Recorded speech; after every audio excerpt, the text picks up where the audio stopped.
Alright everyone, so now that the Suicide Squad trailer has been officially released by David Ayer and Warner Brothers, we're going to talk about it. Basically, this trailer shows us a lot of what to expect from the film, and this kind of dark, moody tone that we're getting here. I think a lot of people are kind of misguided by it. They went in with expectations, of having it be like a Guardians of the Galaxy-esque type of tone, more upbeat, kind of wacky tone, but it seems like, obviously, director David Ayer is going back and playing on his strengths, which is a very moody, dark, serious, gritty take on this world. So going off here, the first image we have here is Viola Davis as Amanda Waller talking to a couple military officials and officers about basically what she's planning here, basically putting together this team of supervillains and calling, Task Force X, whatever we're gonna have it, and basically, she's kind of going over what is happening in the world and how the world is changing, because with the arrival of Superman, which she actually name drops, it's very awesome she does that. Basically, with the arrival of Superman, the world is changing and she needs to put together a team that can kind of counteract these otherworldly beings that are going to be arriving on Earth and kind of causing problems for everybody. So I think that right away we get a great introduction into her character, and I think that she's knocking it out of the park. She embodies so much of what Amanda Waller brings to the table in the comics and the animated series Justice League Unlimited, so I think that this is awesome stuff here. The next shot is actually very interesting. It's kind of going into the origin story of Enchantress, played by Cara Delevingne, and basically what she's doing is she's snooping around in some cave and she sees something that kind of like catches her eye. So it's going to be interesting to see how they handle her character. Obviously later on in the trailer we see her again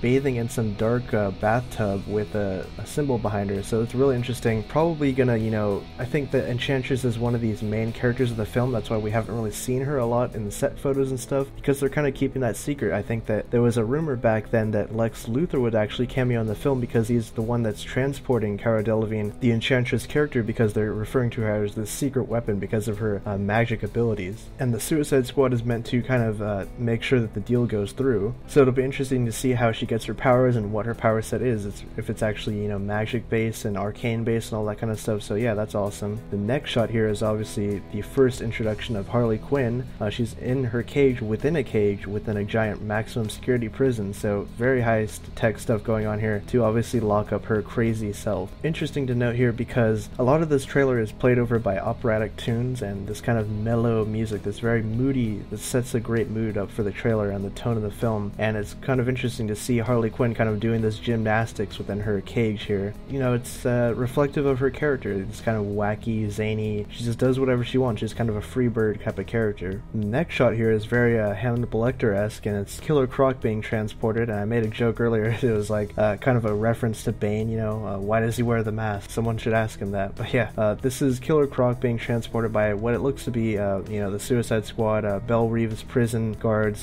They show up a lot later in the trailer. I think Joel Kinnaman is probably the leader of, or the head of Amanda Waller's security force and Belle Reeve. And I think that from first impressions, Killer Croc looks absolutely amazing in this trailer. The prosthetic makeup on him is phenomenal. I think that Adewale is knocking out of the park in his performance. And I think the character will be more reminiscent of the kind of Earth 1 Killer Croc, where he's not evil, but he's kind of misguided. He has this problem and people look at him like a monster, but he's not all bad. The next shot here is obviously from set photos that we've seen earlier. It's kind of a flashback scene of Will Smith's Deadshot character. He's taking his daughter out on Christmas shopping, what it looks like, as there's Christmas trees and snow everywhere, and maybe some tragedy will happen, or maybe not. Maybe this is like kind of setting up his character, what he has waiting for him back at home. So I think it's really cool here, and I obviously like the outfit that Will Smith is wearing. It reminds me of Wild Wild West, which may or not be a good thing. And the next shot here is obviously Will Smith grappling down in his Deadshot full gear with the mask and everything, and I think it looks awesome. It reminds me a lot of the Dark Knight film, kind of the opening of that film, how they were on these rooftops and it was a slow tracking shot over rooftops, and then bam, it kind of got you right into the action. I think that we also saw this a couple weeks ago actually, where Will Smith was grappling down. I think it's really cool because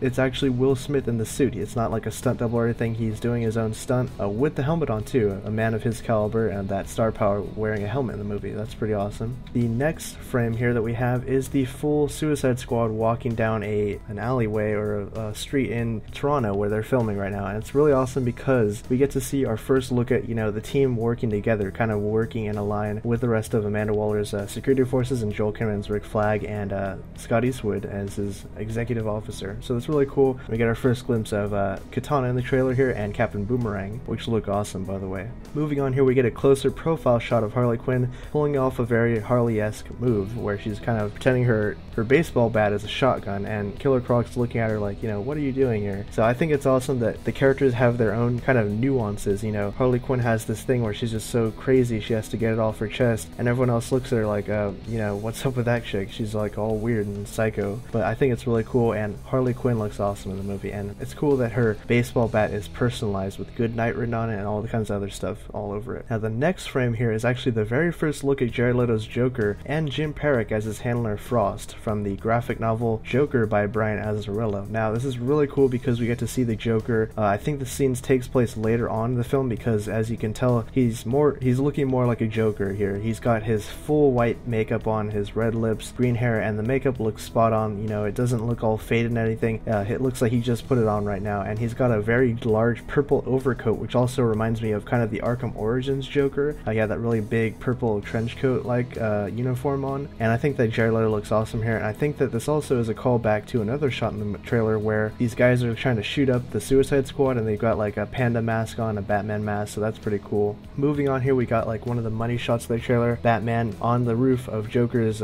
pink Lamborghini or whatever sports car Ferrari. It's pretty awesome. We saw this set photos recently, I think a couple weeks ago, where, you know, Batman was on the set, but we didn't see his cape billowing like we do in the trailer here, and it looks awesome here with the finished effects, or partial effects at least. And we get a pretty cool line drop by Harley saying, are you sure you have insurance? And it's pretty awesome because it's another nuance of Harley Quinn's character. And then of course the final shot of the trailer, the big reveal where we get to see Jared Leto's Joker up close. Now this guy is looking pretty terrifying. I remember when I first saw this in Hall H, I was like, wow, just blown away by his performance. He's taken it to another level here with his Joker performance. I think that he's channeling a lot of Heath Ledger, but also channeling a Mark Hamill, and the way he speaks and his kind of like upper tone, and the way he laughs too is really cool. So overall, I thought this trailer was awesome. I think it's a great first look into the Suicide Squad movie. I guess it's kind of not fair to classify it as a trailer because it was classified as kind of a footage. They were showing you a proof of concept footage. So overall, I'm really liking what I'm seeing here. I think that David Ayer is going to surprise a lot of people, and like David Ayer said also, we haven't really seen the full movie. This is only footage that they've kind of compiled over the last 2.5-3 months here, so there still is a lot of secrets to be in store for us, and a second trailer or third trailer, and then when the movie comes out, obviously let me know what you guys think down below, and be sure to check back on the Hybrid Network for all of our news and coverage of San Diego Comic-Con.